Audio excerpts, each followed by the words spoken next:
벌써 7월입니다. 2023년의 절반이 지나갔는데요. 새해 계획을 얼마나 지켰나 중간 점검을 할 시기이기도 합니다. 정치권에서는 선거제 개편이 중간 점검 과제로 떠오른 모습입니다. 새해 화두였던 선거제 개편 논의는 공존하고 있는데요. 그간의 상황 먼저 살펴보겠습니다. 연초 윤 대통령과 김 의장은 중대선거구제를 언급하며 선거제 개편 논의에 불을 붙였습니다. 한 지역구에서 한 명만 뽑는 승자 독식의 현행 소선거구제와 달리 중대선거구제는 당선자가 여러 명인 점이 큰 특징입니다. 중대선거구제는 사표를 줄여 표의 대표성을 높이고 고질적인 지역주의를 완화할 대안이란 평가도 받습니다. 그러니까 호남에서도 보수 쪽 대표들이 몇 명은 당선되고 거꾸로 대구 경북에서도 진보 쪽 정치인들이 당선이 되어야 협치가 되고 새해 여야 의원 100여 명으로 구성된 초당적 정치개혁 의원 모임에서도 망국적인 선거제도를 고치자는 공감대를 확인했고 국회 정치개혁특별위원회도 꾸려졌습니다. 이를 토대로 김 의장은 내년 총선에 적용할 선거법을 3월 안에는 확정하자는 첫 시간표를 제시했습니다. 공직선거법에 따르면 선거일 13개월 전까지 선거구 획정안이 국회에 제출되어야 하니 이 법을 지키자는 이유였습니다. 하지만 선거법 3월 확정은커녕 국회의원 난상 토론인 전원위원회는 4월에 열릴 수 있었습니다. 무려 19년 만에 열린 전원위원회에 많은 관심이 모아졌는데요.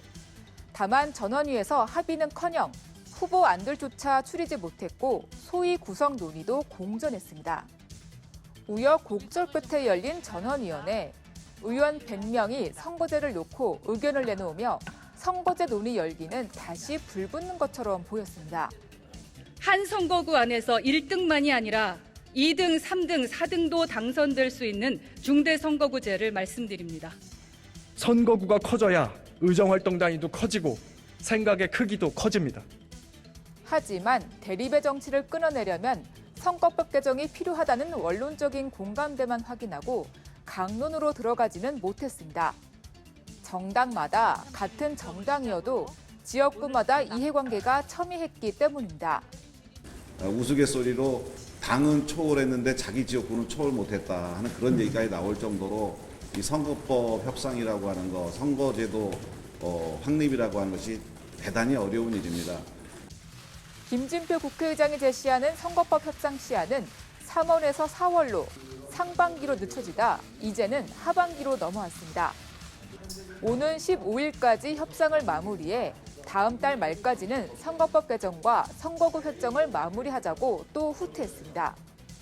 승자 독식과 극한 대립의 정치로는 더 이상 희망이 없다는 폭넓은 국민적 공감도 이뤄냈습니다. 7월 15일까지 충분히 합의를 이뤄낼 수 있습니다. 여야는 최선을 다하겠다는 각오를 다졌지만 난감한 기색을 숨기지는 못하고 있습니다. 같은 정당이어도 지역구마다 이해관계가 워낙 첨예하기 때문입니다. 각 정당에 유리한 안을 추구하다 보면 이 협의는 무작정 이렇게 좀 그 방향을 잃고 표류할 가능성이 있다 이렇게 각 정당에 분리하지 않는 그런 안을 좀 추구했으면 좋겠다는 생각을 갖고 있습니다. 사실상 지도부와 협의를 해서 당론을 모은 상태라고 말씀을 드리고요. 그리고 국민의힘과 정말 밀도 있는 그런 이제 논의를 해나갈 수 있도록 준비를 마쳤다는 말씀을 드립니다. 오는 9월 정기국회가 시작하면 선거제 문제에 집중하기 어려우니 빠른 시간 안에 단일안을 내려면 지도부의 통 큰 결단이 불가피하다는 의견도 제시됐습니다.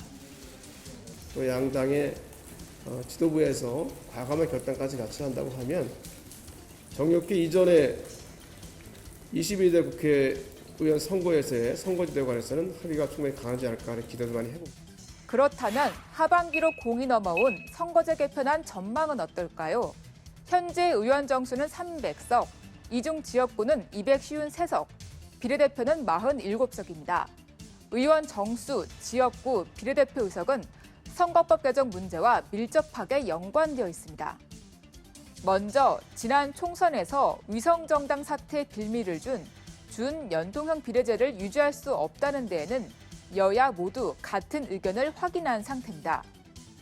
정개특위 출범 당시에 양당 원내대표의 합의 내용을 보면 위성정당의 출연을 이야기했던 준연동형 비례대표제를 한번 바꿔보자는 그런 내용이 있습니다. 이 제도는 2019년 당시 국민의힘 전신인 자유한국당은 불참한 채 더불어민주당과 정의당 등 현 야권 주도로 일방 처리됐었습니다.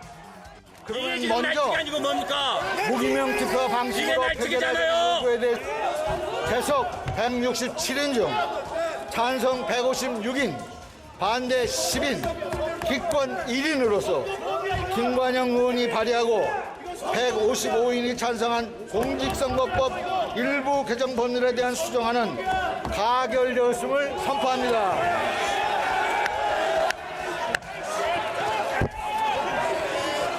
국민의힘 내부에서는 준연동형 비례제를 인정할 수 없으니 전국 정당 득표율로만 비례대표 당선자를 가리는 병립형으로 돌아가자는 의견이 우세한 것으로 알려지고 있습니다. 민주당도 준연동형 비례제 개선에는 동의하지만 병립형 회귀가 아닌 전국을 주요 권역으로 묶어 비례대표를 뽑는 권역별 비례대표제로 대표성과 비례성을 강화하자는 대안 등을 제시하고 있습니다.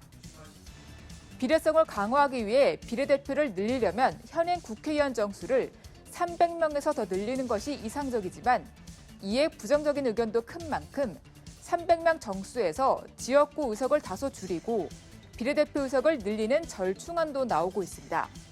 새해 선거제 개편 논의 불씨를 당겼던 중대선거구제 도입 논의의 경우 지역구 의원마다 입장에 첨예해 공존하는 모습입니다. 이러한 여야 내부 논의 상황과는 별개로 국회가 최근 국민 500여 명을 대상으로 진행한 공론화 조사에서는 다소 의외의 결과가 나오기도 했습니다. 일반 국민들은 중대선거구제보다는 현행 소선거구제를 선호하고 비례대표 의원은 더 늘려야 한다는 응답이 더 많게 나타난 겁니다. 어느 쪽으로 살펴도 어려운 선거제 개편 논의, 올 하반기에는 결론을 낼 수 있을까요? 지금까지 여의도 풍향기였습니다.